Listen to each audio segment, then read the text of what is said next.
Bonjour, bienvenue sur ABC Juris. Aujourd'hui, je vous présente une décision de la Cour de justice de l'Union européenne qui a été rendue le 11 septembre 2018, hier contre JQ, et qui peut vous servir pour ceux qui préparent l'examen du CRFPA, plus particulièrement concernant le grand oral. En effet, cette décision concerne une demande préjudicielle qui est relative à l'interprétation de la directive 2078-CE du Conseil du 7 novembre 2000, directive qui porte sur la création d'un cadre général en faveur de l'égalité de traitement en matière d'emploi et de travail, et plus spécifiquement sur l'article 4, paragraphe 2 de cette directive. En l'espèce, IR est une société de droit allemand qui conduit des missions de Caritas en tant qu'expression de l'existence et de la nature de l'Église catholique romaine. Elle n'a pas de but lucratif à titre principal et elle est contrôlée par l'archevêché de Cologne en Allemagne. JQ est un médecin, chef du service de médecine interne d'un hôpital et il est également de confession catholique. Il était marié selon le rite catholique, puis a divorcé en 2008. Il s'est ensuite remarié civilement en 2008. Son premier mariage religieux n'a pas été annulé. À la suite de son remariage, son employeur, hier, a décidé de le licencier. Il a introduit un recours devant les juridictions sociales allemandes afin de contester ce licenciement. Le tribunal de première instance a validé sa demande, rejetant le licenciement. L'employeur a interjeté appel qui a été rejeté, et il a formé un recours, sa demande a été rejetée, et il a formé un recours devant la Cour fédérale allemande. La demande de l'employeur a également été rejetée. Il a alors porté l'affaire devant la Cour constitutionnelle allemande. Cette cour a annulé la décision de la Cour fédérale et a renvoyé devant celle-ci. Constatant que le droit allemand devait être interprété au regard du droit de l'Union européenne, la Cour fédérale allemande a donc décidé de poser une question préjudicielle à la Cour de justice de l'Union européenne. Alors, cette question se lit comme suit. La question semble a priori compliquée, mais vous allez voir qu'en réalité c'est simple. Premier point.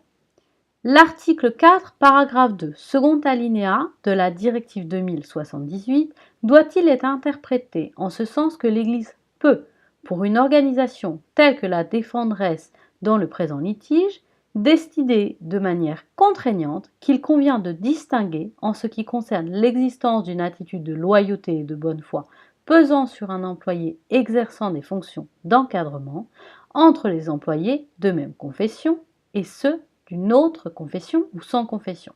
Autrement dit, est-ce qu'il est possible de faire une différence selon la confession des employés, confession religieuse des employés, pour déterminer s'ils sont ou non une attitude de loyauté et de bonne foi. Deuxième question, en cas de réponse négative à la première question, une disposition de droit national, telle qu'en l'espèce l'article 9, paragraphe 2 de l'AGG, qui justifie, conformément à la conscience ecclésiologique de l'Église concernée, une telle différence de traitement fondée sur l'appartenance confessionnelle de l'employé, doit-elle rester inappliquée?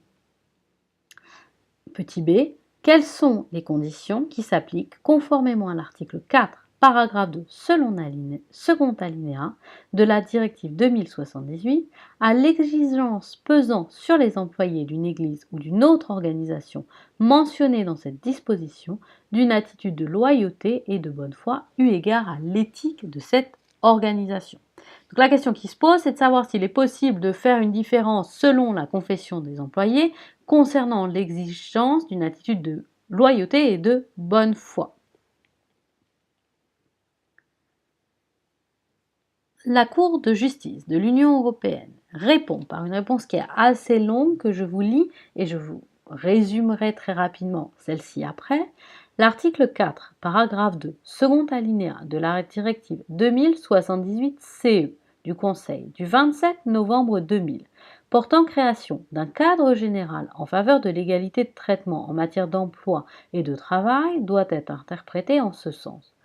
D'une part, qu'une église ou une autre organisation dont l'éthique est fondée sur la religion ou les convictions et qui gère un établissement hospitalier constitué sous la forme d'une société de capitaux de droit privé ne saurait décider de soumettre ses employés exerçant des fonctions d'encadrement à des exigences d'attitude de bonne foi et de loyauté envers cette éthique distinctes en fonction de leur confession ou de l'absence de confession de ses employés, sans que cette décision puisse, le cas échéant, faire l'objet d'un contrôle juridictionnel effectif requérant de s'assurer qu'il est satisfait aux critères énoncés à l'article 4, paragraphe 2 de cette directive. Autrement dit, il n'est pas possible de faire une distinction selon les employés, selon la confession des employés concernant leur attitude de bonne foi et de loyauté pour leur fonction d'encadrement, sans qu'il exerce un contrôle juridictionnel effectif pour s'assurer du respect de la directive. D'autre part, je cite à nouveau, qu'une différence de traitement en termes d'exigence d'attitude de bonne foi et de loyauté envers la dite éthique entre employés occupant des postes d'encadrement en fonction de leur confession ou de l'absence de confession n'est conforme à la dite directive que si, au regard de la nature des activités professionnelles concernées ou du contexte dans lequel elles sont exercées, la religion ou les convictions constituent une exigence professionnelle essentielle, légitime et justifiée eu égard à l'éthique de l'Église ou de l'organisation en cause et conforme au principe de proportionnalité, ce qu'il appartient à la juridiction nationale de vérifier. Donc là, la Cour nous dit que la différence de traitement peut être justifiée si cela répond à une exigence professionnelle essentielle, légitime et justifiée et que cette différence de traitement est proportionnelle. Enfin, deuxième point, la Cour nous dit une juridiction nationale saisie d'un litige opposant deux parties privées est tenue, lorsqu'il ne lui est pas possible d'interpréter le droit national applicable de manière conforme à l'article 2, paragraphe 2 de la directive 2078, d'assurer dans le cadre de ses compétences la protection juridique découlant pour les justiciables des principes généraux du droit de l'Union européenne, tels que le principe de non-discrimination en raison de la religion ou des convictions désormais consacrées à l'article 21 de la Charte des droits fondamentaux de l'Union européenne et de garantir le plein effet des droits en découlant en laissant au besoin inappliquée toute disposition nationale contraire. Donc que comprendre de cette décision?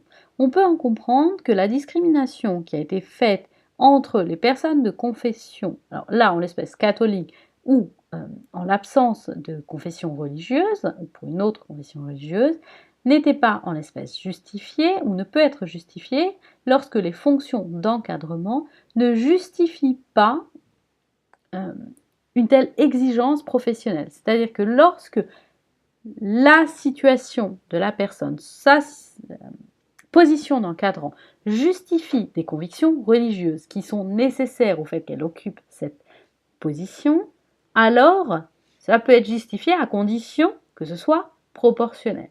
Néanmoins, lorsque ça ne l'est pas, alors la discrimination n'est pas justifiée au regard de la directive.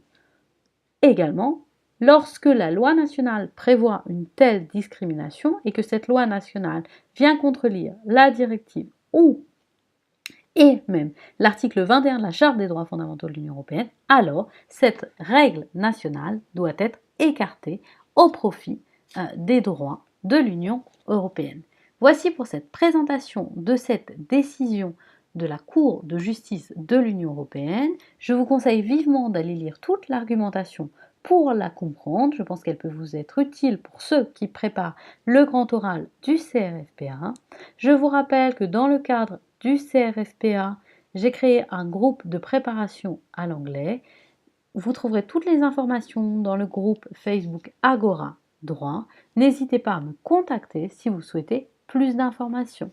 Bon courage pour tous ceux qui révisent ces épreuves et je vous retrouve très bientôt dans de nouvelles vidéos vous aidant à la préparation du grand oral. Je vous rappelle mes coordonnées. N'hésitez pas non plus à vous abonner à ma chaîne pour pouvoir suivre ces différentes vidéos.